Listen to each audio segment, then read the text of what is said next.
E é isso, gente. Mara, maravilha.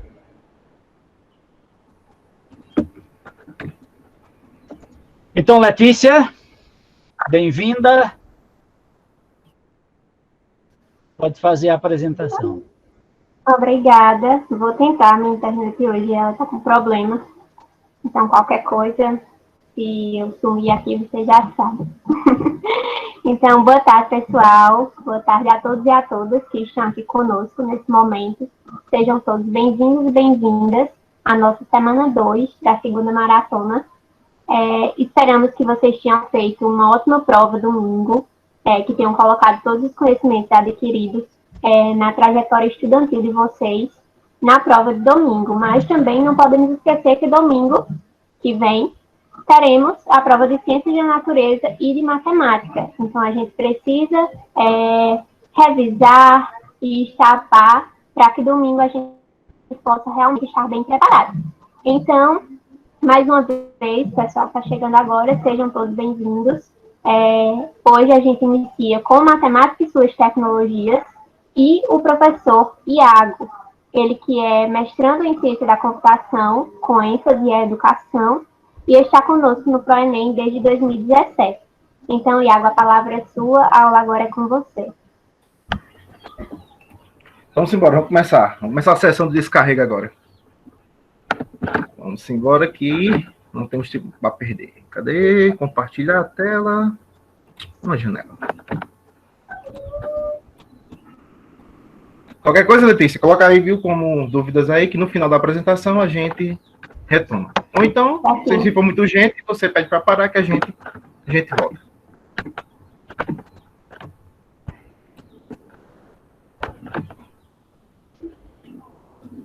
Então, vamos lá, gente. Boa tarde a todos. Vamos começar hoje nossa aula de revisão para matemática e suas tecnologias para o Exame Nacional do Ensino Médio do ano de 2020, sendo em 2021. Para começo de conversa, o Enem cobra de você duas coisas, que é as competências e as habilidades. Então, tudo que for engajado à prova de matemática deve estar entre as 7 competências e as 30 habilidades que o Enem requer de você. E hoje eu vim apresentar para vocês quais são essas 7 competências aí, certo? A gente vai dar uma passada geral por cada uma delas. Eu vou especificar alguns conteúdos importantes em cada competência delas e vou resolver uma questão de cada competência, certo? Então, vamos lá. A sequência é essa aqui, ó. A competência 1, ela fala sobre compreensão numérica. A competência 2, geometria. A competência 3, medidas de grandezas. A competência 4, relações entre grandezas. A competência 5, álgebra. A competência 6, tabelas e gráficos, ou gráficos e tabelas, daria no mesmo. E a competência 7, e a pior de todas, probabilidade e estatística. Certo? Então, vamos lá. Na competência 1, a gente tem que destacar alguns pontos importantes aqui. A competência 1, ela trabalha com os números. As operações, todo tipo de operação que você tiver aí para fazer, certo? Todos os conjuntos numéricos que você conhece, os naturais, os inteiros, os reais, os irracionais. E os complexos não entram nesse caso aqui, porque eles não são conjuntos de base para o Enem. Ele já é um conjunto específico mais para vestibulares. Na análise combinatória, a gente também trabalha com a ordem de combinações. Você tem um certo conjunto de elementos e tem que fazer seleções variados. Por exemplo, eu posso ter 5 objetos e posso fazer seleções 2 a 2, 3 a 3, e isso aí ele vai quantificar a quantidade de combinações que eu tenho em cada experimento que eu fizer. Certo? Eu fiz um resumo aqui de análise combinatória para mostrar para vocês o que é importante. Na parte das progressões, ou na parte das sequências, a gente tem as PAs e as PGs, as progressões aritméticas e as progressões geométricas. Geralmente, as progressões aritméticas elas são mais recorrentes. Por quê? Elas são mais simples. A razão pode ser somada ou subtraída, certo? De cada sequência. Nós temos os termos limitantes de uma sequência, onde começa e onde termina. E a gente tem a soma dos termos de qualquer sequência. Certo? Então, o que é importante de progressões, principalmente a progressão aritmética, a gente trabalha com soma e com a ordem dos termos. E para completar a competência 1, a gente tem a parte de matemática financeira, principalmente a parte de juros. Por quê? a gente faz sempre uma associação entre juros simples e progressão aritmética e juros compostos e progressão geométrica. Ou seja, é um assunto que está dentro do outro, e a gente pode dividir dessa forma, certo? A gente trabalha com PA sendo juros simples, porque lá quando você for calcular os juros, ele é apenas acrescido a cada final de período, certo? E na parte dos juros compostos, os juros é recalculado a partir do montante gerado pelo capital e por o montante no final das contas, certo? Então, você tem um capital, aplica no sistema de juros compostos, você vai ter um montante, e a cada período, em cima desse montante, eu vou calcular a nova quantidade de juros que vai ser acrescido ao capital inicial. Então, a gente já começa aí com uma questãozinha simples, certo? Uma questãozinha que foi do Enem passado, do Enem 2019, e se trata da parte de análise combinatória. Então, a gente vai ler aqui a questão, vamos marcar o que é importante, e aí a gente vai para a resolução da questão, certo? Então, ó, uma empresa confecciona e comercializa um brinquedo formado por uma locomotiva, certo? Essa locomotivazinha aqui embaixo, pintada na cor preta, então imagina que ela está pintada na cor preta, mais 12 vagões, ó, 12 vagões de iguais tamanho e formato. Numerados de 1 a 12, então tá aqui, ó, os vagões numerados de 1 a 12. Dos 12 vagões, 4, ó, são pintados na cor vermelha, 3 na cor azul, 3 na cor verde e 2 na cor amarela. Então, eu vou ter uma sequência aí para pintar esses vagões. O trem é montado utilizando-se uma locomotiva e 12 vagões, ordenados crescentemente segundo suas numerações, conforme ilustrado na figura. Então, sempre que você for comprar um brinquedo desse, vai vir sempre na numeração de 1 até 12. De acordo com as possíveis variações nas colorações, ou seja, com as combinações ou os arranjos possíveis, a quantidade de trens que podem ser montados expressa por meio de combinações. Quais são essas combinações? Então, ó, a primeira coisa que a gente tem que ver aí é o seguinte. Se eu tenho um conjunto de elementos e eu posso selecionar 2 elementos, quais que é esse conjunto? Eu tenho que fazer sempre uma pergunta aí. Na pergunta, né? A pergunta, ela relaciona a quantidade de elementos que eu estou perguntando, e eu vou fazer uma pergunta para mim mesmo. A pergunta é, conserva ou altera a ordem? Por exemplo, se eu pegar aqui, ó, A e B, a gente pega 2 letrinhas, A e B. E depois a gente pega novamente BA. Se AB for igual a BA, a gente está o quê? Está conservando. Quando ele conserva, é a mesma coisa assim, AB é a mesma coisa de BA. Certo? Porque são os mesmos algarismos, as mesmas letras, e a ordem aí não importa. Então, a gente vai o quê? Para combinação. Se a gente diferir AB de BA, ou seja, AB é diferente de BA, está se alterando aí, ó. E se altera, eu vou para a parte de arranjo. O bom da questão é que não precisou você identificar se era combinação ou arranjo. Se a gente volta lá para a questão, ó, a gente já sabe que vai ser uma combinação. Mas qual dessas combinações aqui embaixo, ó, vai ser a minha resposta? Então, você imagina o seguinte, ó, das 12. Desses 2 vagões que eu tenho aqui, o que é que acontece primeiro? 4 são pintados na cor vermelha. Então, dos 12 que eu tenho aqui, ó, eu vou ter que pintar 4 na cor vermelha. Então, o que eu posso fazer? Eu posso selecionar qualquer desses vagões. Por quê? Porque a ordem não importa. Eu posso pintar o primeiro, o quarto, o nono e o 12º, ou pegar o quarto, o quinto, o sexto e o sétimo. A ordem não importa, desde que eu sempre pegue 4 vagões aí. Então, se a ordem não importa, eu faço combinação de 12, 4 a 4, porque eu estou, primeiramente, pegando os 12 e pintando 4 desses 12 aí. Então, ó, todos estão iguais aqui, ó, combinação de 12, 4 a 4. Depois, o que vai acontecer? Aí eu vou pintar mais 3 na cor azul, ó. Então, eu vou pegar mais 3 aqui e pintar na cor azul. Então, o AZ aqui de azul, ó. Azul. E aqui eu vou pintar de vermelho. Aí você imagina o seguinte, ó. Dos 12, eu já pintei 4. Então, só vai restar quantos? Só vai restar 8 vagões. Desses 8 vagões, eu tenho que preencher quantos agora? Tem que preencher 3, ó. Na cor azul. Então, vou ter que olhar a alternativa aqui. Tem combinação de 8, 3 a 3. Porque dos 8 que sobraram, eu posso pintar 3, quaisquer que for. Então, ó, combinação de 8, 3 a 3. Combinação de 8, 3 a 3. Então, já posso eliminar aqui, ó, a letra D.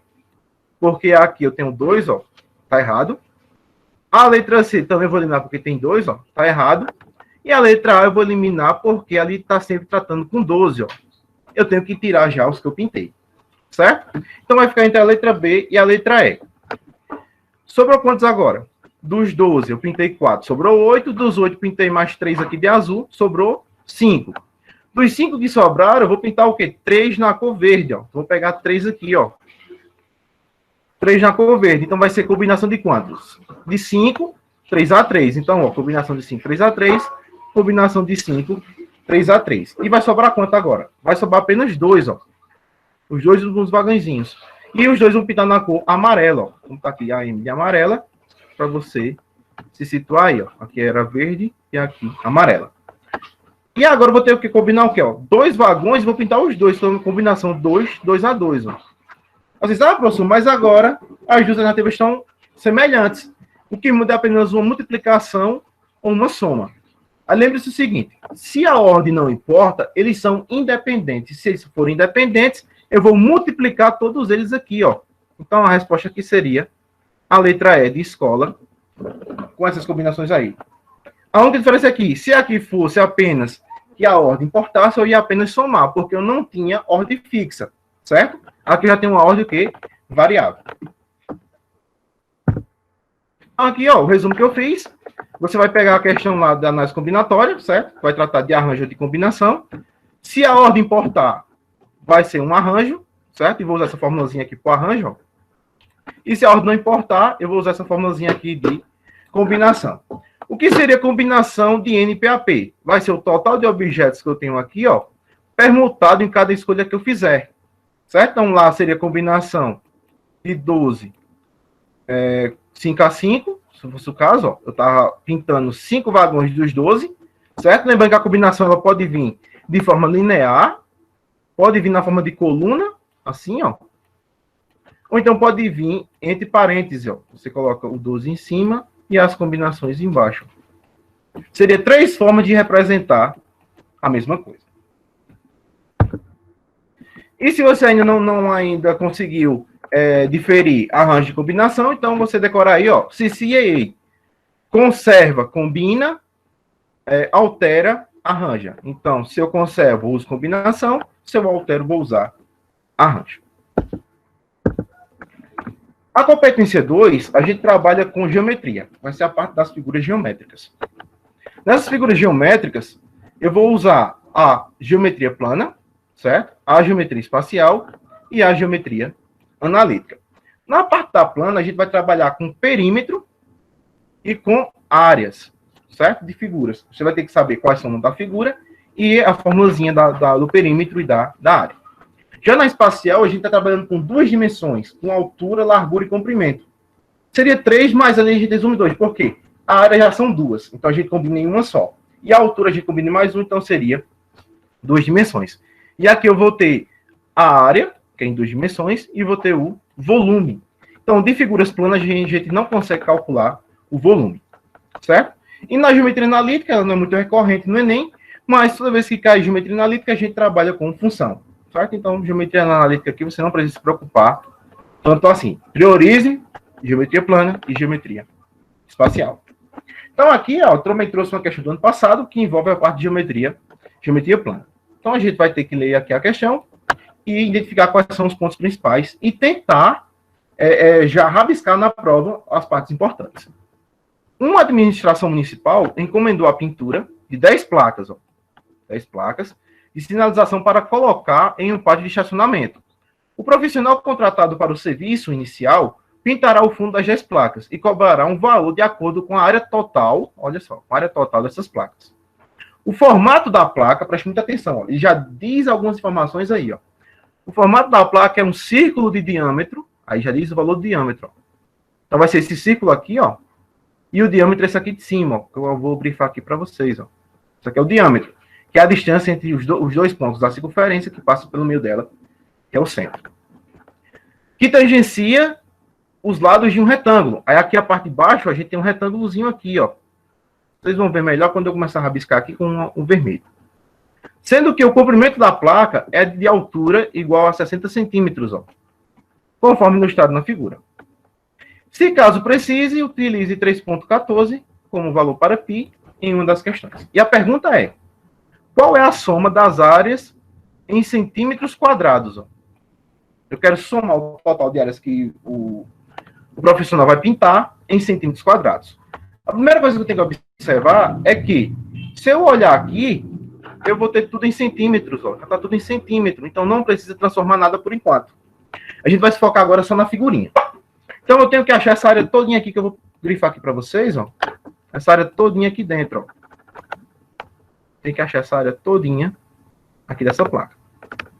Só que como ele disse que a gente tem um círculo aqui, ó, tangenciando um retângulo, a gente pode dividir o retângulo aqui, ó, que fica mais fácil, ó. Você divide o retângulo aqui, certo? Mais ou menos isso aqui, ó. E você observa o seguinte, a área total agora vai ser a área do retângulo, certo? Essa área vermelha, e a metade da área do círculo, ó. Eu vou calcular apenas a metade da área do círculo. Por quê? Porque a outra metade já está incluída dentro do retângulo, certo? Então a gente vai resolver em cima disso aí. Então, para a gente achar uma área do círculo, a área é sempre igual a πr². O π já foi dado o valor. E o raio? O raio é metade do diâmetro aqui, ó. Se o diâmetro é 40, o raio aqui vai valer 20, ó. Então, vou ter 20 centímetros aí. E a altura? Ah, como eu sei que o raio agora é 20 e a altura que completa é 60, então a altura aqui do retângulo vai ser 60 menos 20, vai ser 40. Então, eu posso resumir isso aqui da seguinte forma, ó. Eu fiz aqui melhor para vocês visualizarem, ó. Essa área aqui a gente já tinha, certo? Já estava inclusa aqui na metade da área do círculo e apenas a semicircunferência em cima para a gente calcular. Então, aqui vai ser o seguinte, ó. A gente viu que era 40 e aqui 20. A altura aqui também vai ser 20 porque ela é igual ao raio, ó. Se olhar direitinho aqui. E a altura que era 60 aqui total, a gente tira os 20 do raio, vai sobrar apenas 60. Então, para calcular a soma agora das áreas, ó, como eu tenho 10 placas, eu vou fazer 10 vezes, ó. 10 vezes quem? A metade da área do círculo, ó. A área do círculo é πr². Como eu só quero essa metadezinha aqui de cima, ó, porque a outra já está inclusa embaixo, eu vou fazer πr² sobre 2, mais a distância aqui, que é a base aqui, ó, do retângulo. No caso aqui seria 40, vezes a altura dele aqui, ó, que no caso aqui sobrou 40, porque eu já tinha tirado dos 60 os 20. Então, aqui vai ser a altura vezes a base. E aqui eu só substituo os valores, ó. 3,14 vezes o raio aqui, que é 20, 30², sobre 2, que eu quero só apenas a metade. E aqui eu tenho 40 aqui, ó. Virou um quadrado, retângulo arredondado virou um quadrado aqui. E a gente tem 40 vezes 40 para calcular aí. Então, aqui, ó, 20², a gente já tem aqui, que aqui é 400, ó. Só que esses 400 aqui eu posso dividir por esse 2. Então, simplificando isso aqui, ó, a gente vai ter apenas 200 aqui, ó. Se eu deslocar duas casas decimais aqui, ó, olha esse truque. Com esses dois zeros aqui vai ficar 10 vezes 314, porque eu desloquei a vírgula duas casas para dividir, porque eu estou multiplicando aqui por duas casas de zeros, vezes o 2 aqui, mais 40 vezes 40 vai dar 1.600. Fazendo essa conta aqui, ó, a gente vai chegar ao valor de 22.280 centímetros quadrados aí, certo? Se a gente voltar lá na questão, a gente tem a alternativa correta, a letra B de bola, certo? Então, quando a gente trabalha com geometria, principalmente a plana, a gente tem que, primeiro, identificar quem é a figura, qual é o nome da figura, é importante vocês saberem, como é que eu acho seu perímetro, o seu contorno, converter unidades, está em centímetro e a questão está pedindo em metro, você tem que fazer essa transformação. E no final, calcular sua área, ó. E observe atentamente para 3 figuras importantes, que sempre está caindo no Enem. O triângulo, certo? Que é base vezes altura dividido por 2, certo? O trapézio, que é essa segunda figurinha aqui, ó. Que a área do trapézio é a base maior, que é essa base aqui de baixo, mais a base menor aqui em cima, vezes a altura, e vou dividir por 2. Porque se eu olhar direitinho aqui, ó, eu posso dividir o trapézio no meio e vai virar 2 triângulos praticamente semelhantes, certo? E a última figurinha aqui importante é o círculo. Você tem um raio Eu sei que a área é πr ao quadrado, porque eu já usei naquela questão, e o comprimento aqui vai ser 2πr. Certo? Então, fique atento a essas 3 figurinhas aí, importantes, na hora da prova do Enem. Na geometria espacial, vou apenas exemplificar aqui algumas coisas. Como a gente tem muitos sólidos na geometria espacial, eu costumo dividir eles em 3 categorias. Por exemplo, você tem um prisma, tem o cone, tem o cilindro, tem a esfera, tem a pirâmide, certo? E aqui eu vou dividir eles em 3 categorias. Primeiro, NAC, AC e C. Ó, se você observar, é NAC para cima e NAC para baixo. NAC quer dizer não afinam em cima, ou seja, os sólidos que não afinam em cima, eles não têm ponta em cima, certo? Então aqui a gente vai ter os prismas e o cilindro. Preste atenção nisso aqui. Os que afinam em cima, a gente vai ter as pirâmides, tá aqui, pirâmides, e os cones. Aqui a gente tem o cilindro e o prisma. Aqui a gente tem as pirâmides e os cones. E os circulares aqui não afinam em nenhum canto. A gente consegue ter apenas a esfera como exemplo, certo? Então, vou agrupar os sólidos em 3 categorias. E as categorias vão representar eles praticamente de acordo com suas características. Então, aqui, ó, se eu quiser a área total ou o volume de um sólido que não afina em cima, seja ele o cubo, aqui, ó, ou hexaedro regular, certo? É o mesmo nome. O paralelepípedo, ou a caixa de sapato, como muitos alunos às vezes chamam. O prisma, certo? Lembrando que o prisma, as laterais aqui são retângulos ou quadrados, ó. Quadrados ou retângulos. E o nome é dado em função da base, ó. Então, esse caso aqui seria um prisma de base triangular, certo? Então, toda vez que você for nomear um sólido, um prisma, ele vai ser de acordo com a base, certo? Então, já teve questões do Enem em que o prisma vinha aberto, certo? Vinha planificado e ele pedia para você dar nome a ele. Então, se você viu que as faces laterais aqui são quadradas ou retangulares, e você tem duas bases, uma base em cima e uma base embaixo, você vai ver que ele é um prisma e o nome da base vai ser em função do nome dele. Então, aqui, prisma de base triangular. E o cilindro, a gente vai ter uma medida aqui, que a gente vai ter a geratriz, ou a altura do cilindro aqui, ó, que eu vou chamar de G. Nós temos o raio aqui da base, ó, aqui em cima. E você tem o nivelamento aqui. O nivelamento vai ser a altura, ou o eixo, né, que eles chamam aqui, que passa por dentro do cilindro. Então, resumindo, a área total de qualquer um sólido desse vai ser área lateral, ou seja, tem que contar todas as laterais, mais 2 vezes a área da base, porque ele vai ser sempre com 2 bases, a base superior e a base inferior. E o volume vai ser sempre a área da base vezes a altura, certo? Você vai ter que saber aqui a geometria plana, vai calcular a área do triângulo aqui e depois multiplicar pela altura para você achar o volume. O mesmo vale para o cilindro. Você vai ter a base aqui, que é o círculo, você vai mudar a base, né? Que aqui é circular, não é mais um polígono. E você vai ter a altura também, que é igual a geratriz. Se for um sólido que afina em cima, a gente vai ter aqui, ó, vai ser a área lateral mais a área da base, porque eu só vou ter uma base agora, não vou ter mais 2. Só tiro 2 lá, da primeira para essa segunda aqui. E o volume é sempre dividido por 3. Por quê? Porque se eu estou dividindo um prisma, ou seja, ou uma pirâmide, a gente está dividindo em 3 segmentos. Comprimento, largura e altura. Então, a gente vai ter que dividir por 3 para achar esse volume, certo? Então, você calcula a área da base, vezes a altura, e vou dividir sempre por 3 no final das contas. E a esfera, a gente tem que a área total já é por padrão 4πr ao quadrado, certo? E o volume é 4/3 de πr ao cubo. A diferença aqui é que eu vou dividir por 3 também, ó, da área para o volume. E o expoente de 2, porque é a área, que é quadrado, né? Vai passar a 3, porque eu vou trabalhar com as 3 dimensões da esfera. Certo? Então, esse aí é um resumo básico de geometria plana e geometria espacial. Para a competência 3, a gente tem as medidas de grandeza. A gente tem os tipos de grandeza, a gente tem as razões, as divisões, tem as escalas, aquela escala lá da geografia, e a gente vai ter as unidades e conversões de unidades também aqui. Tanto lá nos números, como aqui, a gente trabalha com as conversões de unidade. Converter metro quadrado para centímetro quadrado, converter metro para quilômetro, certo? Então, vocês têm que saber converter unidades. E aqui, associado a isso, também a gente tem notação científica, que é uma forma de padronizar um número muito grande ou muito pequeno numa notação de potência de 10, certo? Então, aqui eu trouxe uma questãozinha simples, que trata a parte de escala. Então, quando a gente trabalha aqui com escala, ó, um biólogo mediu a altura de 5 árvores distintas e representou em uma mesma malha quadriculada. Então, ó, ele mediu lá as árvores e botou o desenho delas aqui.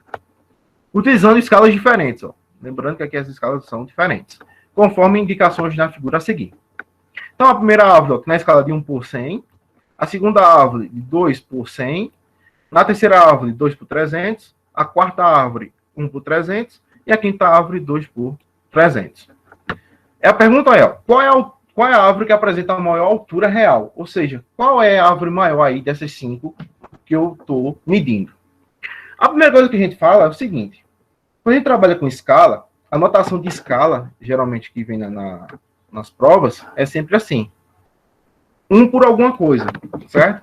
Então, ó, se aqui, como o caso aqui, vinha 2, ó, 2 aqui, 2 aqui, eu tenho que simplificar isso para que a unidade seja única, certo? Porque é que eu estou dizendo assim, ó, nesse primeiro, uma unidade equivale a 100. Já que eu estou dizendo que 2 unidades vai valer 100, então isso não pode. A gente tem que dizer que aqui, uma unidade vai valer metade aqui, ó, que no caso aqui vai valer 50. Aqui, ó, uma unidade vai valer 150. E aqui uma unidade também vai valer 150. Certo? E aí eu vou contar agora quantos quadradinhos tem cada árvore dessa aqui, ó, em sua altura, ó. Eu vou medir essa altura aqui, ó. Cada árvorezinha aqui vai ter uma certa altura e eu vou ter que medir quantos quadradinhos está associado a essa altura. Depois que eu medir, eu vou fazer o seguinte aqui, ó. Primeiro, eu transformei, certo? Ó, deixei tudo na unidade padrão, 1 por alguma coisa. Lembrando que isso aqui sempre vai ser em centímetros, certo? Porque a unidade padrão é o centímetro, todos eles aqui. E agora eu vou fazer o seguinte, ó, vou medir a altura. Aqui eu tenho 9 quadradinhos na altura, ó, se eu contar, ó, 1, 2, 3, 4, 5, 6, 7, 8, 9. Aqui, como tem a mesma altura, aqui vai ser 9 também. Aqui vai ser 6, ó, 1, 2, 3, 4, 5, 6. Aqui eu vou ter 5, ó, 1, 2, 3, 4, 5. Mesmo que não complete aqui o 5, mas faz parte desse quadrado. E aqui eu também vou ter 5. Sabendo disso, eu faço apenas a multiplicação da quantidade de quadradinhos que foi cada árvore vezes a sua escala. E eu vou ver que a árvore maior é a número 4, ó, que vai ter 150 unidades aí. Então, se a gente voltar aqui, ó, a maior árvorezinha que tem vai ser essa aqui, ó. Por incrível que pareça. Certo? Então, é uma questãozinha simples. O cálculo também é simples, mas você tem que prestar atenção no que o Enem vai estar cobrando nessas questões assim. Só uma passada aqui para notação científica. A gente sabe que tem que ser esse padrão aqui, ó, vai ser uma constante, vezes uma potência de 10 elevado a um expoente. Onde esse valor aqui, ó, tem que estar entre 1 e ser menor do que 10, certo? Não pode ser maior que isso. E o expoente pode ser número inteiro, ou seja, pode ser negativo ou positivo. Então, 2 exemplos aqui rápido para vocês analisarem. Ó. Eu tenho aqui 2.500.000 e eu quero transformar isso em notação científica. Então, ó, a vírgula aqui ela vai estar escondida. Ela está no algarismo mais à direita. Então, ela vai aparecer aqui escondidinha.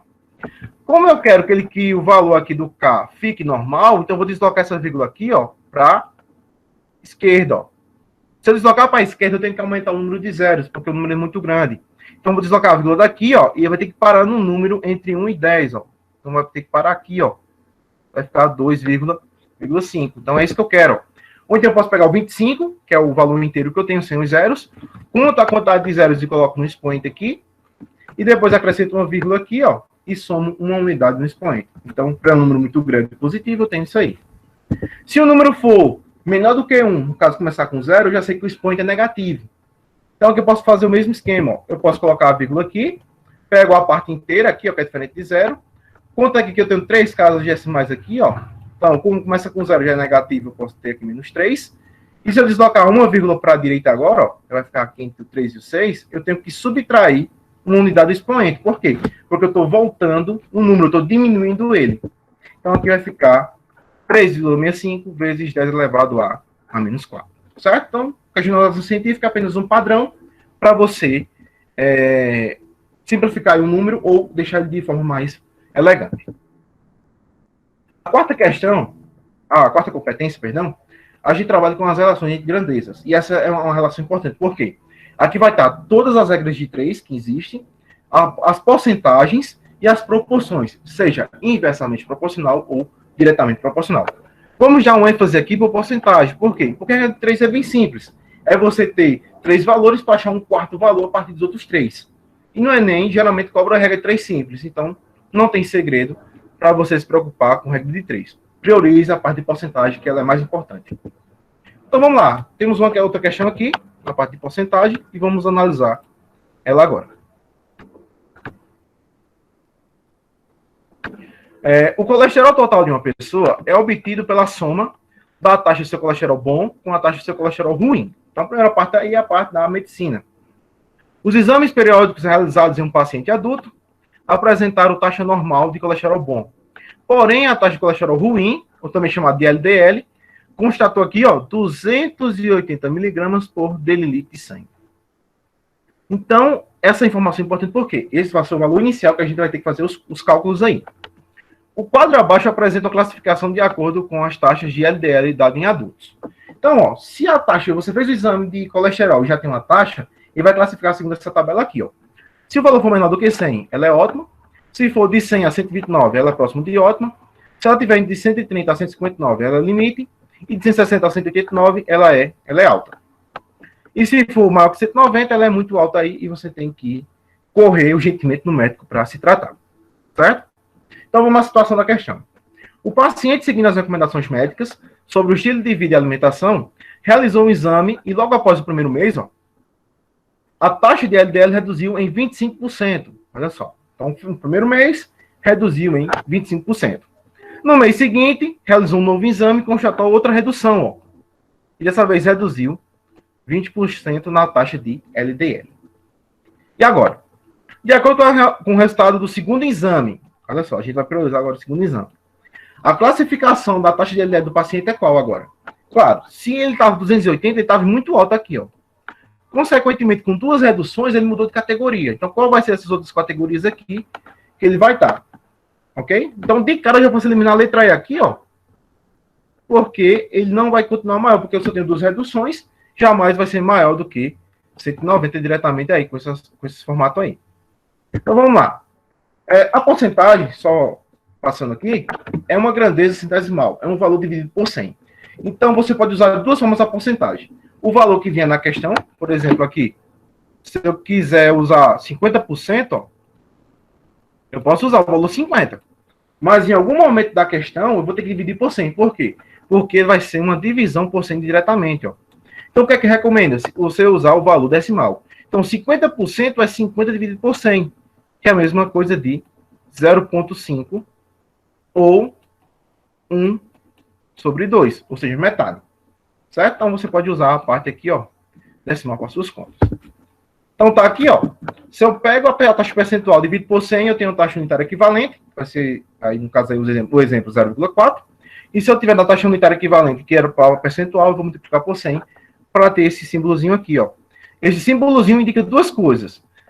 Que eu estou dividindo por 100, certo? No caso aqui. E eu estou multiplicando por 100 para voltar esse símbolo. Então, se eu quero tirar o símbolo, eu divido por 100. Se eu quero colocar o símbolo, eu tenho que multiplicar a grandeza por 100 para ter o valor de porcentagem. Certo? E uma coisa importante aí é que você sempre vai sair perdendo nessa história de porcentagem. Por quê? Você vai numa loja e tem lá desconto off de 70%. Ninguém sabe se aquilo é verdadeiro. A única forma que você tem que saber isso é você ir lá na loja, confere o preço da mercadoria e volta lá no dia da promoção. E depois calcula a porcentagem lá para saber se ele confronta com o que está lá na vitrine. Caso não confronte, você pode acionar o PROCON e ter direito a comprar a peça no valor que estava sendo anunciado. Certo? Então, também é importante você saber disso. E aí, no caso, você vai sair perdendo, por quê? Um desconto, ele vai ser sempre menor do que ele parece, certo? Nunca vai ser aquele desconto realmente. E o aumento vai ser maior do que ele parece. Então, aí é uma regra das porcentagens. Tudo que é menor ainda, e tudo que é maior é sempre maior ainda. E aqui eu tenho um exemplo bem simples aqui, para exemplificar isso, que vamos comprar um cachorro-quente. Vamos comprar esse cachorro-quente a R$100 aí. A gente faz um lanchezinho com R$100, compra um cachorro-quentezinho, um dogzinho aí, e vamos supor que o vendedor ele está vendendo bastante. E aí ele decide aumentar em 20% o valor do cachorro-quente, porque ele está lucrando. Então, você vai ter que calcular 20% em cima de quem? Em cima de 100. E 20% de 100 vai dar R$20. Certo? Se você cortar o zero aqui, um zero aqui, 10 dividido por 2 vai dar 20. Então aqui, vai ser 20. E o cachorro-quente passa a custar 120. Vamos supor agora que ele quer voltar ao preço original. E ele dá um desconto de 20%. Então, está aqui o problema todo das porcentagens. O 20% aqui não vai mais incidir sobre o valor anterior. E no caso aqui seria o 100, que foi o valor inicial que a gente partiu. Esse 20% vai incidir sobre quem? Sobre o valor atual aqui, ó. Sobre o 120. Então, eu vou ter que calcular, ó, 20% de 120, ó. Corta um zero aqui com um zero aqui, ó. 12 dividido por 2 vai dar 24. Então, vou ter 24 aqui. E eu vou ter que subtrair aqui, ó. 120 menos 24 vai dar 96. O que prova que ele não volta ao preço original, ó. Ou seja, se você dá um aumento depois de um desconto do mesmo valor, nunca vai ser igual ao valor original do produto. E aqui, se eu for olhar direitinho, vai corresponder a um desconto real de 4%. Por quê? Porque diminuiu 4 aqui, ó. De 100 para 96, diminuiu 4. Como eu trabalho tudo com 100, porque fica melhor vocês fazer os cálculos, eu tenho um desconto real de 4%. Nesse caso aí, o vendedor sempre vai sair perdendo.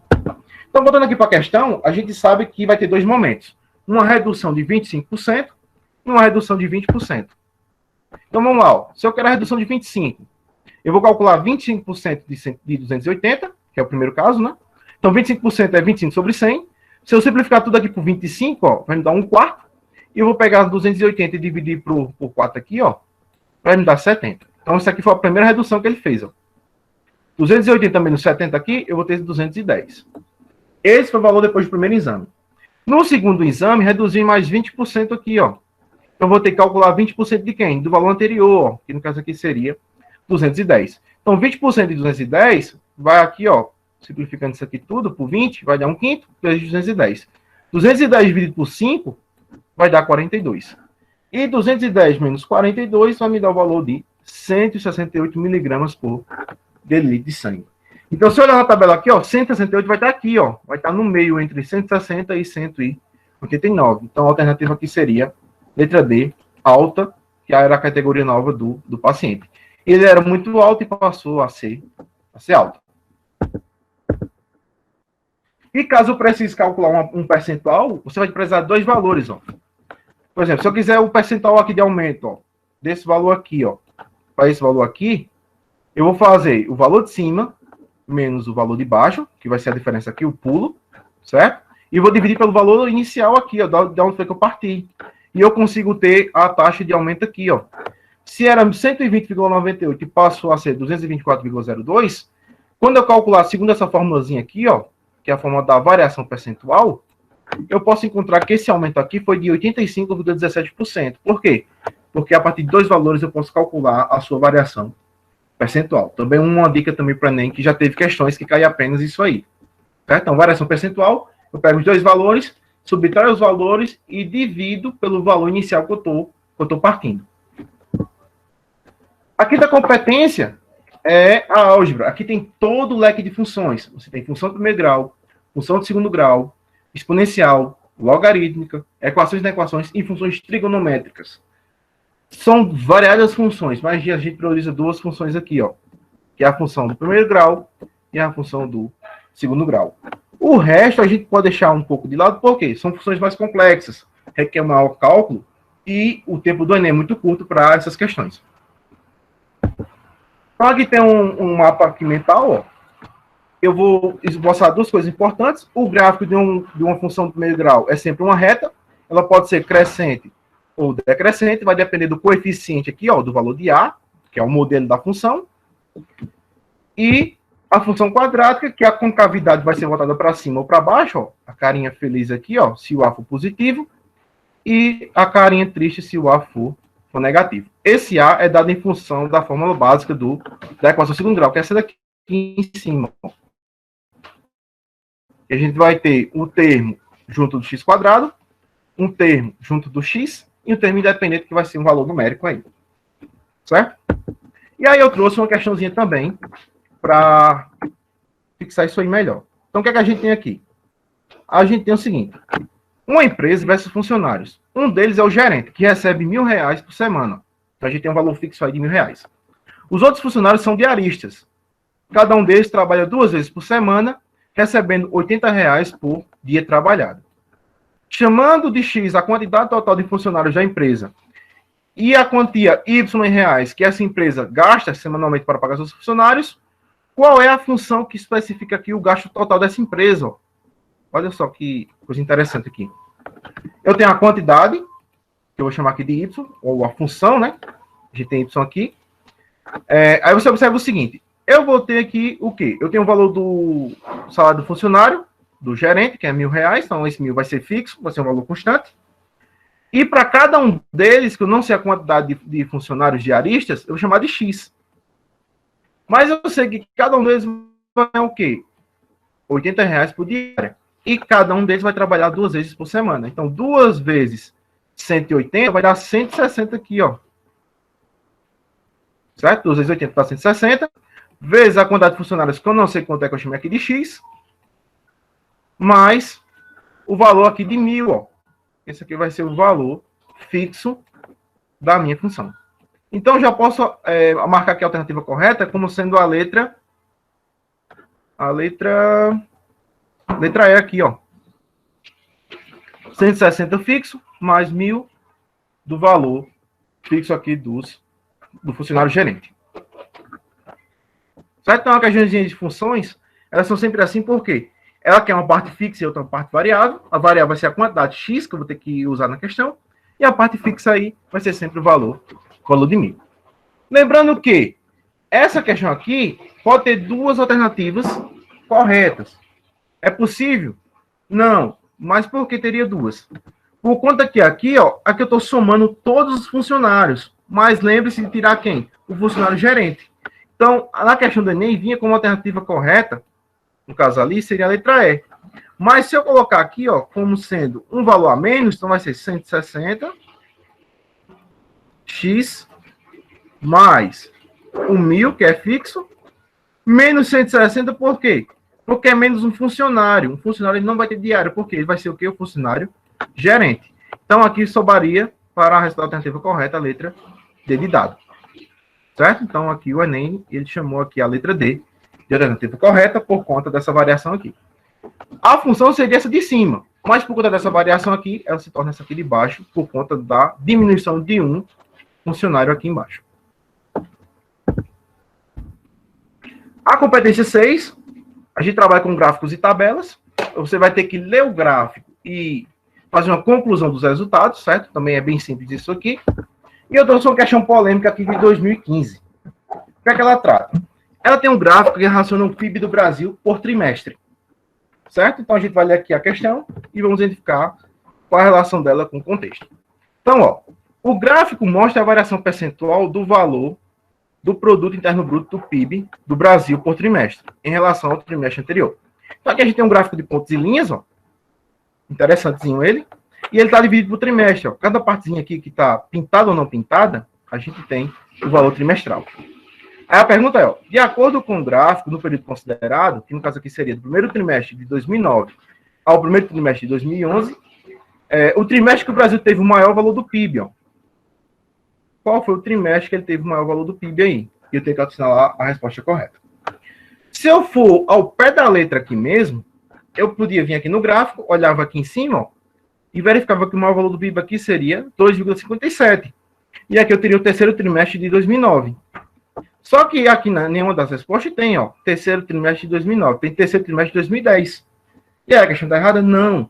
O que vai acontecer é o seguinte, tem uma casca de banana aí. O que quer dizer que uma variação percentual do PIB? É o quanto ele aumentou ou o quanto ele diminuiu. Porém, o crescimento dele vai ser sempre positivo. E o decrescimento dele vai ser sempre o quê? Negativo. Ou seja, ó, começou em 1,92. Cresceu para 1,87. Beleza. Cresceu. Por quê? Um é positivo, outro é negativo. Então, descarta aqui o negativo. Depois, o que aconteceu? Ele cresceu novamente, ó, 2,57. Então, agora eu tenho o valor do PIB esse aqui, descarta esse aqui de baixo. Agora, eu tenho 2,45. Cresceu. Só que não foi o valor igual ao anterior, mas é que é o período de crescimento, maior valor de crescimento. Então, aqui eu descarto esse aqui de cima e eu fico com esse aqui de baixo por enquanto. Esse aqui, 2,19. Cresceu, porque é um valor positivo. Então, descarta esse aqui de cima. Esse aqui de baixo, 1,59. É um valor positivo? Então eu vou descartar esse aqui de cima, 2,19. Descendo aqui eu tenho 0,39. Cresceu. Foi muito pequeno? Foi. Mas o crescimento está aqui, ó. Então, descarta esse aqui Depois, 0,75. Cresceu, cresceu. O valor positivo é. Então, descarta isso aqui, ó. E por último, eu tenho 1,1. Cresceu, cresceu. É um valor positivo? É. Então, eu vou fechar com isso aqui. Elimina isso aqui. E a alternativa correta seria o primeiro trimestre de 2011. Ó. Então, a alternativa correta seria a letra E de escola. Certo?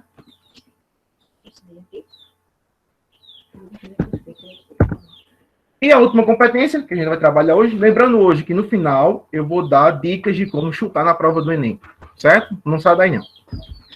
Então a sétima competência, para a gente encerrar essa primeira parte, vai ser probabilidade e estatística. Você vai ter a questão de probabilidade e vai ter as medidas de tendência central, que a gente vai ter que saber que é moda, média e mediana, e as medidas de dispersões, que no caso aqui seria variância e desvio padrão. Então vamos lá. De probabilidade, o que é importante saber? Probabilidade é uma porcentagem. Essa porcentagem vai ser o quê? Vai ser a divisão de dois valores. A divisão da quantidade de elementos que eu tenho possíveis aqui, ó, e o total de elementos do meu espaço amostral. Então, por exemplo, você está com um dado e você quer tirar um número par no dado. Aí eu pergunto, qual é a probabilidade de ser um número par do dado? Se eu pegar o dado tem quantas possibilidades? 6. Então, aqui vai ser o meu espaço amostral. Ó. O espaço amostral aqui seria 6. E a quantidade de números pares? Eu vou ter o 2, o 4 e o 6. Então, eu vou ter 3. Ó. Então, aqui vai ser 3 sobre 6. Eu tenho os eventos que são favoráveis a mim e o total de eventos. Ó. Então, 3 sextos é a mesma coisa de 1 meio, se eu simplificar aqui as contas. Eu vou ter o complemento, ou seja, se uma coisa é positiva com 70%, por exemplo, vai chover hoje.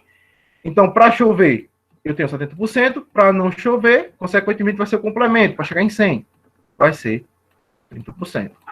E eu vou ter duas coisas. Eu vou ter a regra do E, que é um princípio da independência, que vou multiplicar os valores, ó. E a regra do OU, que eu vou ter que somar os valores das probabilidades. Lembrando que, se eles forem mutuamente excludentes, ou seja, a influência de um não chega no outro, a gente sabe que a interseção aqui dos dois ocorrer ao mesmo tempo é impossível, então ela vai ser o quê? Ela vai ser vazia. Então, a probabilidade vai ser um valor que vai ser variado de 0 a 1, não pode ser negativo, nem pode ser maior do que 1. E aí eu trouxe uma questãozinha aí para a gente falar sobre as probabilidades. Então vamos ver aqui o que é que a questão está cobrando. No final de semana, no próximo final de semana, um grupo de alunos participará de uma aula de campo. Em dias chuvosos, as aulas de campo não podem ser realizadas. Então, ó, se chover, a aula de campo não vai haver. A ideia é que essa aula seja no sábado, certo? Mas se estiver chovendo, ela vai ser adiada para o domingo. Segundo a meteorologia, a probabilidade de chover no sábado é de 30%. E a de chover no domingo é de 25%. Então, ó, aqui a gente já sabe o quê? Que se no sábado a probabilidade de chover é 30%, a de não chover é quanto? É 70%. E a de chover no domingo é 25%. Então, a de não chover vai ser 75%. São todos os complementos da probabilidade. Aí a pergunta é, qual é a probabilidade de que essa aula de campo ocorra no domingo? Então, para ocorrer no domingo, tem o quê? Tem que chover no sábado. Então, tem que chover no sábado e não chover no domingo. Então, tá aqui, ó. A primeira condição para a aula ocorrer no domingo. Tem que chover no sábado, com 30%, e não chover no domingo, que foi o complemento que a gente fez. Ó. A gente tem 100 menos 25, que era a probabilidade de chuva, a gente tem o valor de 75. Então, se eu quero que chova no sábado e não chova no domingo, ó, regra do E aqui, ó, toda vez que tiver um E, eu faço a multiplicação. Eu vou multiplicar a porcentagem de chover no sábado aqui, ó, que é 30, e a porcentagem de não chover no domingo, que é 75. Multiplicando as duas, eu vou ter o valor de 22,5% aí. Ok? E por último, o conteúdo que a gente deve abordar hoje é de estatística. Então, estatística é mais teoria. A gente não tem muitos cálculos assim. Então, ó, a gente vai ter a média aritmética ponderada, que eu vou trabalhar com pesos, certo? Então, a gente trabalha com média aritmética, com mediana e com moda. A média aritmética vai ser a soma de todos os valores que eu tenho, dividido pela quantidade de elementos. Já a média aritmética ponderada, lembre-se disso, média aritmética ponderada é que tem pesos. Então, agora, o que vai acontecer? Você vai multiplicar o valor vezes o seu peso, certo? Vou somar tudo isso. E agora não vou dividir pela quantidade de elementos, vou dividir pela soma dos pesos, ó. Vou fazer uma soma dos pesos aí, para realizar o cálculo. A moda é o que mais se repete, certo? O valor que mais se repete no rol aí. E a mediana é o termo que equilibra o rol de dados. 50% à direita, 50% à esquerda. E eu vou ter que, se o valor do rol for ímpar, eu tenho um termo central. Se o valor do rol for par, eu vou ter a média dos centrais. Eu vou precisar de 2 elementos e fazer esse cálculo. Então, aqui tem uns exemplos bem rápidos para a gente analisar isso aí. Então, ó, eu tenho 2, 4, 7, 7, 5, 2, 3, 2, 4, 9, 7. E eu quero que você calcule a média aritmética. Então, a média aritmética vai ser a soma de todos eles dividido pela quantidade que são. Então, aqui eu vou somar ó, do 2 até o 7 aqui. E vou dividir para a quantidade que são 10. Ó. Então, vou obter uma média igual a 5. Outra forma é você agrupar. Por exemplo, ó, o 2 ele vai se repetir 2 vezes. Ó. Eu posso fazer 2 vezes 2. O 4 se repetiu 2 vezes. Ó. 4 vezes 2. O 7 se repetiu 3 vezes. Ó. 7 vezes 3. O 5 se repetiu 1 vez. Ó. 5 vezes 1. O 3 se repetiu 1 vez. Ó. 3 vezes 1. E o 9 apenas 1 vez. 1 vezes 9. Faz os mesmos cálculos, vai dar o mesmo valor da média. A moda, tanto mais se repete. Então, aqui seria a moda igual a 7. E a mediana? A mediana, no primeiro caso, é o seguinte. Qualquer conjunto de dados tem que ser ordenados. Então, se eu quero a mediana na questão, eu vou ter que ordenar esses valores. Então, ó, eu tenho 9, 6, 7, 2 e 3, e eu quero calcular a mediana aí. Lembrando aqui que ainda não é rol. Ele só é rol quando eu ordenar ele. Ó. Ordenei, agora vira um rol. E para calcular, eu preciso apenas achar o termo central. Ó. Aqui dá para achar o termo central bem simples. Ó. Porque eu estou dividindo 50% à direita e 50% à esquerda. Ó. 2 para a esquerda e 2 para a direita. Então, se eu não quero fazer isso, fosse, por exemplo, 200 elementos. Então, aqui, ó, eu ia pegar o valor de n é o número de elementos que eu tenho, ó, 1, 2, 3, 4 e 5, ia somar com 1 e dividir por 2, ó. Então, 5 mais 1 dá 6, por 2 vai dar 3, ó. Então, ó, elemento 1, elemento 2, elemento 3. Então, o rol aqui, ó, a mediana do rol seria o número 6. Se o rol for par, eu vou ter também que ordenar, e eu vou ter agora que pegar a soma dos centrais, ó. Eu vou ter que dividir isso aqui, ó, mas eu não tenho um termo central aqui, ó. Por quê? Porque aqui é implícito, ó. Eu tenho 3 para a direita e 3 para a esquerda. Então, eu vou ter que achar os dois centrais e achar essa média. Então, eu vou pegar o valor total, ó. 1, 2, 3, 4, 5 e 6. Vou dividir por 2, vai dar 3. E a mediana vai ser quem? O x, ou o elemento da posição 3, ó, que eu achei. Então, vamos lá, ó. Posição 1, posição 2, posição 3. Seria o 5. E o da posição subsequente a ele. No caso aqui da posição 4, ó. Seria aqui o 6, ó. Então, eu vou somar 5 com 6, vai dar 11. 11 dividido por 2 vai dar 5,5. Certo? Então, isso aí é as medidas de tendência central. Que eu quero uma média ponderada. Qual foi a média ponderada nesse caso aqui, ó? 4 alunos tiraram nota 6, 5 alunos tiraram nota 8 e apenas um aluno tirou nota 9. Lembre-se, média ponderada vem de pesos. Os pesos podem ser relativos às quantidades de repetições de algum elemento. Então, eu posso dizer aqui, ó, que os pesos aqui vai ser o número de alunos, ó. Então, se 4 alunos tiraram nota 6, vai ser 4 vezes 6. Mais 5 alunos tiraram 8, 5 vezes 8. E 1 vezes 9, porque apenas um aluno tirou 9. E agora eu vou dividir pela soma dos pesos, que no caso aqui vai ser a soma dos alunos, ó, e não a quantidade de notas. A soma dos alunos aqui vai ser 4 com mais 5 dá 9, com mais 1 vai dar 10. Então tá aqui, ó, 6 vezes 4, mais 8 vezes 5, que são os pesos, mais 9 vezes 1, e vou dividir por 10, que é a quantidade de pesos aqui que eu estou referenciando os alunos, e não a quantidade de notas aqui, porque eu só tenho 3. E de dispersão, a gente tem a variância, não se cobra variância em Enem, mas se cobra o quê? Desvio padrão. Desvio padrão é a quantidade de elementos que eu posso ter para diferir um de outro. Certo? Então, eu posso dizer que o desvio padrão é a raiz quadrada da variância, e a variância, ela é o quadrado do desvio padrão. Certo? Essa informação é de suma importância. E se algum lugar da prova do Enem trabalhar com regularidade, uma coisa regular, eu vou trabalhar com desvio padrão. E uma coisa muito regular quando ela se aproxima do valor 0. Então, por exemplo, vamos supor que eu tenho o valor 4 e o valor 6. E eu peço qual desses valores aqui é mais regular. O mais regular é o que está mais próximo de 0. Então, aqui seria o menor, que seria 4. Então, vamos lá. 3 cachorrinhas para a gente encerrar aqui. A primeira a gente vai calcular usando a média. Foi uma questão do Enem passado. E a gente tem aqui para esmiuçar ela.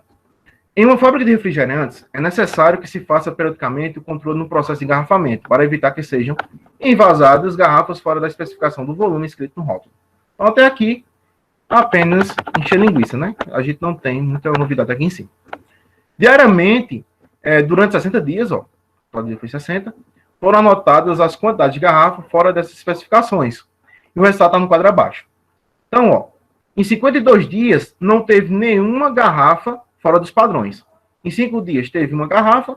Em 2 dias, teve 2 garrafas. E em 1 dia, teve 3 garrafas. E a pergunta é, eu quero a média diária. Então, se eu quero a média diária, vai usar o quê? A quantidade de dias vezes a quantidade de garrafas que está com problema aí, está fora das especificações. Então, eu vou fazer, ó, 0 vezes 50, porque nenhum dia teve 52 garrafas, né? 52 garrafas, não teve nenhum problema. Em 5 dias teve um problema, em 2 dias 2 problemas, e em 3 dias apenas um problema. Então, fazendo isso aqui em cima, a gente vai somar tudo aqui, vai dar valor 1. E aqui embaixo vou dividir por 60, por quê? Porque 60 é o total de dias, ou seja, a quantidade de pesos aí, né? Estou somando para calcular a média diária. Certo? Então, fazendo a média diária aqui, vai encontrar 0,2. Então, aqui seria a letra B, a resposta, 0,2. A questão 9, a gente tem o seguinte. Os alunos de uma turma escolar foram divididos em 2 grupos. Um que jogaria basquete, enquanto o outro que jogaria futebol. Essa questão é bem simples, porque ela quer apenas o raciocínio lógico da questão. Sabe-se que o grupo de basquete é formado pelos alunos mais altos da classe. E tem uma pessoa a mais que no grupo de futebol. Então, aqui já dá para matar alguma coisa na questão. Por quê? Se eu digo que o grupo de basquete tem X pessoas, e o grupo de futebol... aliás, tem X mais 1, né? O de basquete. Ó, formado pelo aluno mais alto e tem uma pessoa a mais que no grupo de futebol. Então, o basquete vai ter X mais 1 e o de futebol vai ter X. Se eu somar isso aqui tudo, eu vou ter 2x mais 1. Ó. 2x mais 1. Isso quer dizer o quê? Que isso aqui vai ser a quantidade ímpar de jogadores. Então, se eu tenho a quantidade ímpar de jogadores, dá a ideia de rol. Eu tenho a quantidade de pessoas e vou ter que pegar uma certa quantidade. Então, eu vou pegar o quê? A mediana, o AMD. E a mediana já foi dada aqui, ó. A mediana foi de 1,67. Porém, diz o seguinte. Os alunos P, J, F e M medem respectivamente 1,65, 1,66, 1,67 e 1,68. E suas alturas não são iguais a de nenhum outro colega da sala. Segundo as informações, argumenta-se que os alunos P, J, F e M jogam o quê? Futebol ou basquete. Então, se a gente tem a quantidade ímpar de elementos, e eu sei que a quantidade de basquete tem um valor a mais que a quantidade de pessoas de futebol, o que vai acontecer? Qualquer valor que seja maior que 1,67 vai jogar o quê? Vai jogar basquete. E qualquer valor abaixo de 1,67 vai jogar o quê? Futebol. Então, ó, o P tem quanto? Tem 1,65. Então, vai jogar o quê? Futebol. Então, beleza. Já botei aqui futebol. Posso eliminar a letra A, porque aqui eu tenho basquete. O J tem 1,66. 1,66 está abaixo. Então, também vai jogar futebol. Então, já posso eliminar a letra B. E, por penúltimo aqui, a gente tem F, que tem 1,67, que é exatamente a mediana. Então, se ele é próximo ou igual a isso, a gente vai jogar basquete. Certo? Então, já posso eliminar essa aqui, ó. E o último jogador que tem 1,68, que é acima da mediana aqui, também vai jogar basquete. Então, a alternativa correta seria a letra C de casa. Então, uma questãozinha simples, que era mais de lógica, para você encontrar a quantidade de elementos aí, do conjunto, e saber quem vai ser separado, à esquerda ou à direita, de acordo com essa mediana aqui. E, por último, uma questão que não vai envolver cálculo, mas ela requer uma atençãozinha especial. Uma equipe realizou uma pesquisa envolvendo a durabilidade do notebook. A pesquisa tinha como objetivo comparar 5 marcas distintas. Então, eu vou ter as marcas aqui, ó, para que fosse encontrada a marca mais confiável. Para tanto, foram coletados 100 aparelhos de cada marca. A variável analisada foi o tempo de funcionamento. Ó. Quantas horas vai passar ligado aí para durar durante os dias. Sem a ocorrência de qualquer defeito. A tabela seguinte resume o resultado da pesquisa. Então, ó, para cada marca tem uma média, uma moda, uma mediana e um desvio padrão de dias. Certo? Então, a gente só vai voltar para a tabela quando a gente saber o que a questão está pedindo. Considerou-se que a marca de maior confiabilidade seria aquela que possui desempenho mais regular. Olha só, desempenho mais regular, ó, o que eu avisei anteriormente. Obtendo-se com base na expressão relativa. Desse modo, comparado os dados da tabela, conclui-se que a marca considerável mais confiável deve ser qual?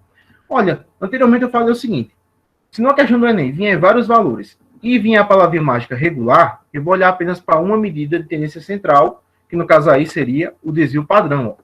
Eu vou esquecer a média, a moda e a mediana. Por quê? A média não é representativa, a moda é apenas um de repetição, também não é representativa, e a mediana também não é representativa, porque eu não tenho quem são os valores aí. Mas eu sei que a dispersão entre os valores vai ser o desvio padrão, então isso aqui é importante. E a gente sabe que quanto mais regular, vai ser no mais próximo de zero.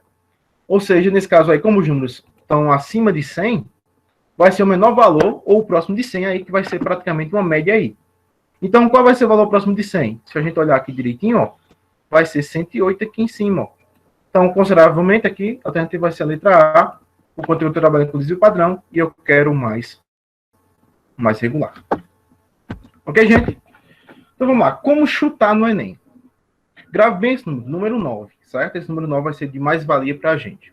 Então, antes de mais nada, quando fala em chutar no Enem, vem aquela imagem de desespero, da última chance que você tem na sua vida.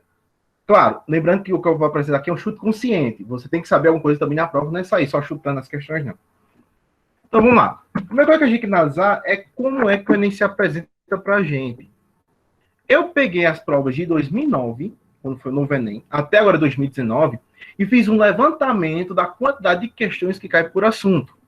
E coloquei nessa tabelinha aí, classificada em 16 assuntos, na ordem do primeiro até o 16º. E eu fiz uma média que equivale à quantidade de questões por prova. Certo? Então, a matemática básica consta em torno de 6 questões por média. Análise gráfica de tabela, 5 questões por média. Geometria plana, 5 questões por média. Probabilidade, 4 questões por média. Estatística, 3 questões por média. Então, isso aqui é a sua estrutura que você vai encontrar lá no domingo. Certo? Vale lembrar também que alguns requisitos aqui, algum conhecimento aqui que você tenha, você tem que dar prioridade ao básico. Certo? O Enem ele quer testar sua capacidade.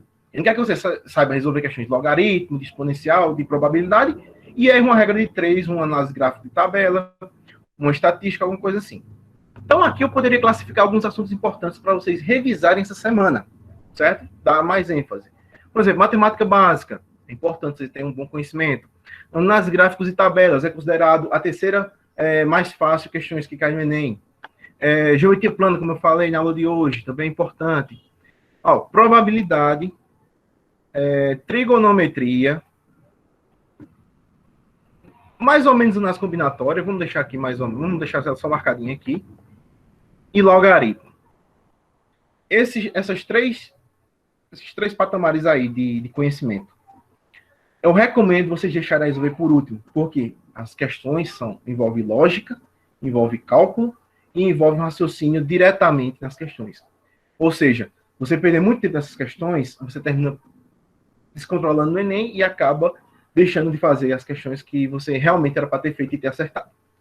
Certo? Então, aqui eu tenho uma classificação aqui de 16. Claro, tem mais, mas eu peguei os maiores 16 que caem no Enem. E fiquem atentos aí ao que pode encontrar no domingo. Certo? Então, vocês podem tirar um print aí da tela, uma captura de tela de celular, e vocês ficam aí como para vocês se basearem. Então, como é que eu pratico uma técnica de chute? Lembrando que a prova de matemática, ela contém 45 questões. Essas 45 questões, você vai ter para cada questão 5 alternativas. Então, vamos fazer uma lógica aqui. Se eu tenho 45 questões e 5 alternativas por questão, eu tenho, em média, 9 alternativas repetidas. Certo? Mais ou menos a média de 9. Ou seja, na prova do Enem, ela é estruturada com 9 alternativas A, 9 alternativas B, 9 alternativas C, 9 alternativas E, e por aí vai. Só que um detalhe, nem sempre vai cair todas as 9. Há sempre uma variação, certo? Entre 7 e 11. Vou mostrar para vocês. Então, o que é que eu posso fazer para chutar certo? Chegar na cara do gol e acertar a questão. Então, vamos lá. No Enem vai ter 3 tipos de questões que você deve entender. As questões que você sabe, as que você está em dúvida, ou seja, você tem um conhecimento, mas você está em dúvida entre 2 ou 3 alternativas, e as que você não sabe, que não quer fazer ou quer deixar para lá. Então, aqui, as que você sabe, você marca um xizinho na prova. E importante, não mude essa questão de jeito nenhum, não volta atrás, não. faça a questão consciente, resolva ela. Marcou a alternativa, não volta não, porque se voltar, você tem 99,9% de errar e trocar a alternativa. Certo? Então, você marca um X e não muda. As que você tiver em dúvida, você põe as letras em alerta. Por exemplo, você chega lá na questão, aí você circula a questão, diz que está em dúvida, e deixa apontado quais são as possíveis alternativas. Então, você tem que colocar as letras em alerta.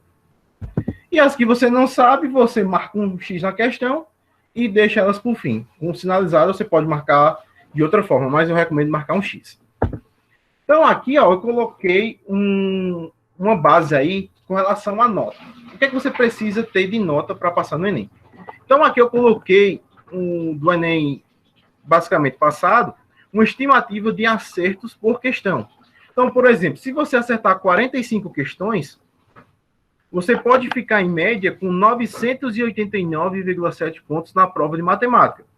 Porém, se você acertar questões mais fáceis do que as difíceis, pode aumentar para 993,9. E se você cometeu alguma besteirinha, isso aí cai para 985,5, dependendo do grau das questões que tiver. Ou seja, teve Enem que passou de 1.000 pontos, outros não chegaram nem a 980. Certo? Então, aqui tem uma média de acertos. Por exemplo, você vai abrir a prova do Enem e acerta 22 questões. Então, tá aqui, ó, 22. Minha média pode vir em torno de 723. Lembrando que, se eu acertar as questões mais fáceis, pode dar um pulo para 781,9 ou pode cair para 586,57. Então, aqui também tem uma estimativa, certo? Quem tiver dúvida aqui, pode ir nesse aplicativo aqui, ó, que eu deixei aqui o site aqui em cima, que é o Planejativo. Lá você pode calcular diversas notas lá para a prova do Enem, certo? Eu só vejo matemática, mas lá tem as 4 divisões do Enem, inclusive a redação. E aqui, eu fiz uma estimativa quais são o número de alternativas que caem nos Enems anteriores. Então, eu peguei aqui, ó, de 2015 até 2019. Então, ó, em 2019, caiu 8 alternativas A, 10 alternativas A em 2018 e 8 alternativas A em 2017. Em 2016 já caiu 8 também. E em 2015, 9. Então, a média aqui vai ficar em 9. E uma previsão para esse ano é 8 ou 9. Se você quer um nível de segurança, marque 9 de cada uma, certo? Marque 9 de cada uma, que existe uma possibilidade maior. Claro, você tem que resolver algumas questões para garantir que algumas já estão corretas. E outras você vai, né, nessa base aí dos 9. Certo? Então, aqui tem uma análise completa aqui, ó, dos últimos 5 Enems, e tem uma média possível com uma estimativa para esse ano. Eu fui mais além, eu fiz aqui uma visão aqui do que pode cair. Então, a média é que tenha 7 questões na letra A, 9 questões na letra B, 11 questões na letra C, 10 questões na letra D e 8 questões na letra E. Então, vocês tirem o print aí disso aí e comece a praticar e entender o valor desses números aí. O que é a referência de cada um deles. Certo? Lembrando, isso aqui é apenas uma estimativa minha, certo? A gente vai conferir lá no domingo, depois da prova, mas é uma estimativa diretamente para o acerto das questões. Se você não quer ser tão ousado, você vai na base dos 9. Você faz uma média de 9 para cada alternativa e seja feita a vontade de Deus, que o resto você já tem feito. Certo? Então, quero encerrar minha participação aqui, deixando algumas dicas importantes. Primeiro, durante essa semana, construa sua autoestima. Não vá nas ondas de ninguém, certo? Não, porque fulano acertou a prova domingo, eu fui mal. Esqueça isso. Domingo é uma nova prova. Faça o que tem que ser feito. Não deixe a prova de matemática por último, certo? Quando você chegar lá, vai dentro da matemática com a cabeça fria. Você corre o risco de fazer uma prova melhor. Não saia ao bater o primeiro sinal, certo? Não vamos dizer que você está lá só cumprindo tabela. Vai ser melhor para a concorrência vai ganhar confiança. O que você não pode fazer nessa reta final? Desesperar. Não pode entrar em desespero. Não pode se agoniar, não. Faça a sua parte e o que já tem feito.